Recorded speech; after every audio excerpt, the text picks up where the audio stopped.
என்னங்க இங்க என்ன பண்றீங்க? அதுவும் இந்த கோலத்துல?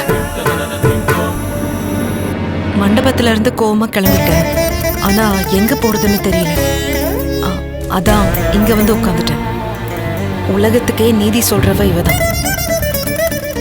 அதான் நான் பண்ணது சரியா தப்பான்னு கேட்டுட்டு இருந்தேன். உங்க கேள்விக்கு பதில் கிடைச்சதா? அவ சொல்லணும்னா எப்பவோ சொல்லியிருப்பா. மௌனமா இருந்து காரியத்தை சாதிக்கிறதுலதான் அவ கெட்டிக்காரியாச்சு. வாழ்க்கையில நம்ம முன்னாடி வந்து நிக்கிற எல்லா கேள்விகளுக்கும் உண்டான பதில் நம்ம மனசுக்குள்ளே தாங்க இருக்கு. நாம தான் பதில நமக்குள்ளே வச்சுக்கிட்டு வெளியில எங்கெங்கயோ தேடி அலைஞ்சிட்டு இருக்கோம்.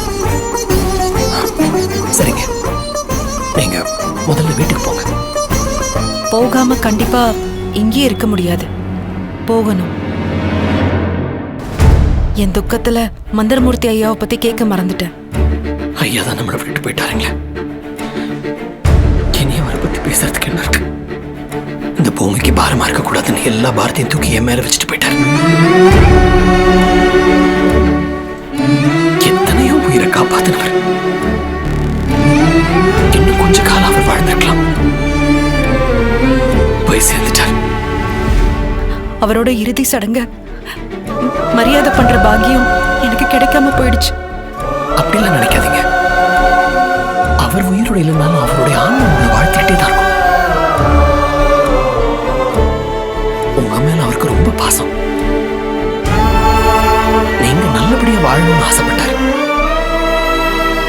ஆக்சிடென்ட்ல அடிபட்ட அன்னைக்கு அவர் போயிருந்திருக்கணும். இத்தனை நாள் அவர் உயிரோடு இருந்ததே உங்க உதவினாலதான். நீங்க பணம் கொடுத்ததுனால தானே ஐயாவுக்கு ஆபரேஷனே நடந்துச்சு. ஐயாவுக்கு உங்க கல்யாணத்தை பார்க்கணும்னு ரொம்ப ஆசை. உங்களை மனக்கோலத்தில் பார்த்து வாழ்த்தணுங்கிறதுக்காக தான் ஒரு ஹாஸ்பிட்டல் இருந்து வந்திருக்காரு. ஆனா அவருக்கு குடும்பம் இல்லை. மண்டபத்து வாசல் உயிர் விட்டுட்டார். நாங்களும் எப்படியாவது அவருடைய சடலத்தை மறைச்சு வச்சுட்டு உங்க கல்யாணத்தை நல்லபடியா நடத்தி முடிக்கணும் தாங்க முயற்சி பண்ணோம். ஆனா ஐயா இறந்து போனதுனாலதான் உங்க கல்யாணமே நின்று போற மாதிரி ஆயிடுச்சு. அப்படிலாம் நினைக்காதீங்க. எனக்கு இந்த கல்யாணம் நடக்க கூடாதுங்கிறது விதி. எனக்கு ஆரம்பத்துல இருந்தே இதுல விருப்பம் இல்லதான்.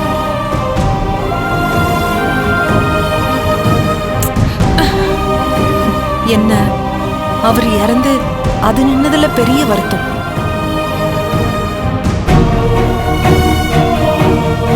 துர்கா, உனக்கு எப்படி ஆறுதல் சொல்றதுன்னே தெரியல துர்கா. ஆனா நாங்க இருக்கோங்கிற அந்த நம்பிக்கையை நிச்சயமா உனக்கு கொடுக்க முடியும். நீ கவலைப்படாத. நீங்க பண்ணதை நினைச்சு கவலைப்படாம எப்படி இருக்க முடியும்? உங்களுக்கும் வாசு சாருக்கும் கல்யாணம் நல்லபடியா நடக்கணும்னு தானே எங்க தாத்தா செத்தது கூட மறைச்சு துக்கத்தையும் மனசுல மறைச்சிருந்தோம். ஆனா நீங்க யாரு சொல்றதையும் கேட்காம கடைசியில கல்யாணம் வேண்டாம்னு சொல்லிட்டீங்க. நீங்க பண்றது மட்டும் நியாயமா?